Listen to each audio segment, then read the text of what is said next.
Olá, bem-vindos a mais uma análise. Hoje a gente vai decodificar completamente as regras lógicas da pontuação na língua portuguesa. Sabe aquele mar de dúvidas que costuma bater na hora de escrever? Pois é, nós vamos transformar isso num sistema super claro, estruturado e, acredite se quiser, incrivelmente lógico. Então, bora mergulhar fundo e desmistificar de vez um dos sinais gráficos mais temidos e mal compreendidos da nossa escrita, a famosa vírgula. Para começar, a gente precisa falar sobre um mito muito, mas muito comum mesmo. Quase todo mundo aprendeu lá nos primeiros anos de escola que a vírgula serve para marcar a respiração durante a leitura, não é? Olha, é absolutamente vital desconstruir essa ideia agora mesmo. A respiração não dita a pontuação, de jeito nenhum. Quem manda na vírgula é pura e exclusivamente a estrutura sintática da frase e o sentido que a gente quer dar para ela. Pensar na vírgula como fôlego é, na verdade, o atalho mais rápido para cometer erros crassos. A pontuação é matemática, é lógica, é pura arquitetura textual. O nosso roteiro hoje é bem direto. Nós vamos passar por 4 pontos fundamentais. Primeiro, a ordem direta inquebrável. Depois, o deslocamento dos adjuntos. Em seguida, vamos entender se nas adjetivas devemos explicar ou restringir. E para fechar, o poder da vírgula. Vamos lá, parte 1. A ordem direta inquebrável.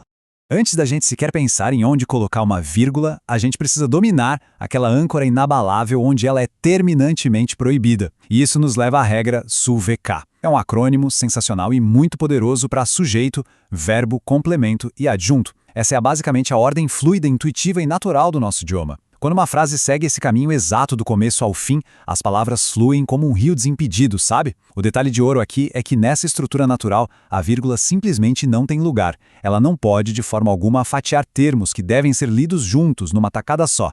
Para ilustrar essa fluidez na prática, pensem na seguinte frase. Eu comprei uma bicicleta semana passada.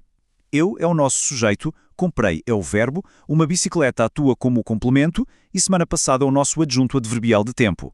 Perceberam como a frase desliza perfeitamente pela regra suveca? Não tem interrupção nenhuma. Colocar qualquer pontuação aí no meio seria o equivalente a erguer um muro de concreto no meio de uma rodovia expressa. A ligação lógica entre quem faz a ação em si, o que sofre a ação e quando ela ocorreu é totalmente direta e contínua. E para deixar essa proibição ainda mais clara, dá uma olhada nessas verdadeiras atrocidades sintáticas na tela. João saiu ontem. O que aconteceu aqui? Separaram o sujeito João do verbo saiu. Isso é totalmente proibido.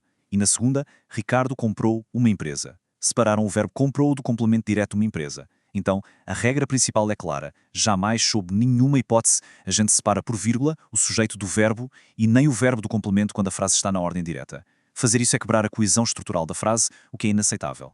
Seguindo em frente. Parte 2. O deslocamento dos adjuntos. Bom, já sabemos que a ordem SUVK é sagrada. Mas o que acontece quando a gente decide dar uma mexida, perturbar um pouco a paz dessa ordem direta? O adjunto adverbial, aquele A que fica lá no finalzinho do nosso SUVK indicando tempo, modo, lugar ou causa, ele é o termo mais flexível e móvel da frase. Ele adora dar um passeio. Quando a gente tira o adjunto da posição natural dele no final e joga para o início ou para o meio da frase, a gente acaba introduzindo um elemento estranho na ordem direta. E adivinha?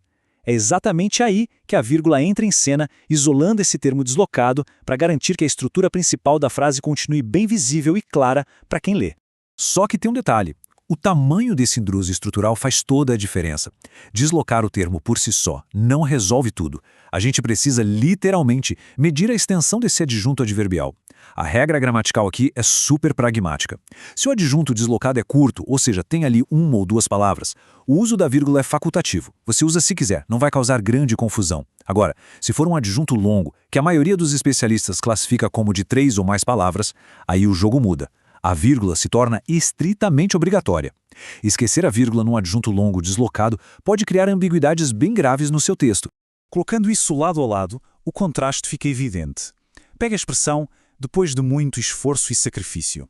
Ela foi antecipada para o início da frase e é claramente um adjunto longo, com muito mais de 3 palavras. A vírgula ali não é questão de estilo ou respiração, é uma obrigação gramatical rigorosa para sinalizar que todo aquele bloco circunstancial acabou e que o verdadeiro sujeito, o ela, vai finalmente aparecer. Já em expressões curtas de uma ou duas palavras, como o hoje, na frase de cima, essa pausa vira facultativa, respeitando direitinho a regra de medir a extensão do termo.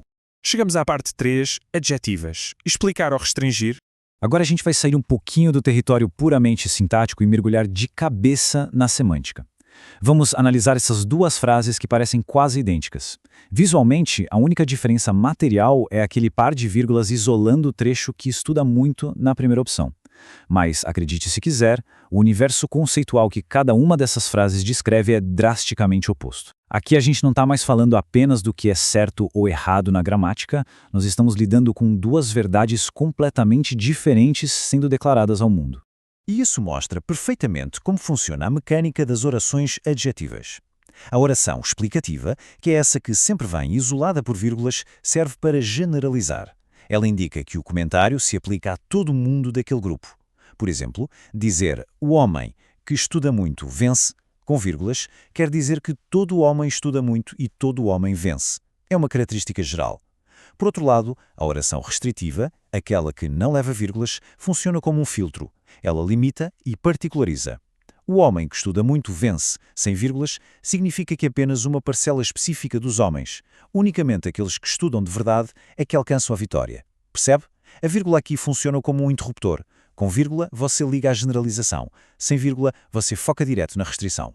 E para fixar isso na cabeça de uma vez por todas, os autores oferecem um mnemónico de ouro que é simplesmente genial. É só prestar atenção na letra em destaque de cada palavra. Explicativas se escreve com a letra C, o que faz a gente lembrar de com vírgula. Já restritivas carrega a letra S, lembrando de sem vírgula. É um atalho visual incrível para você nunca mais confundir os conceitos na hora de escrever ou fazer uma leitura atenta. Mas tem uma nuance vital nessa lógica semântica. O que acontece quando a gente tenta restringir algo que já é único por natureza? Pensa no nome Machado de Assis. Só existe um. Ele já é um ser totalmente individualizado. Se a gente tirasse as vírgulas da frase "o grande Machado de Assis que escreveu o Quincas Borba era um gênio", a gente estaria criando uma oração restritiva, sugerindo a ideia absurda de que existem vários Machados de Assis por aí e que estamos falando especificamente daquele que escreveu Quincas Borba. Como essa restrição é logicamente impossível na vida real, o uso das vírgulas para formar uma oração puramente explicativa vira 100% obrigatório. É a gramática literalmente se curvando às leis da realidade. E, finalmente, parte 4. O poder da vírgula.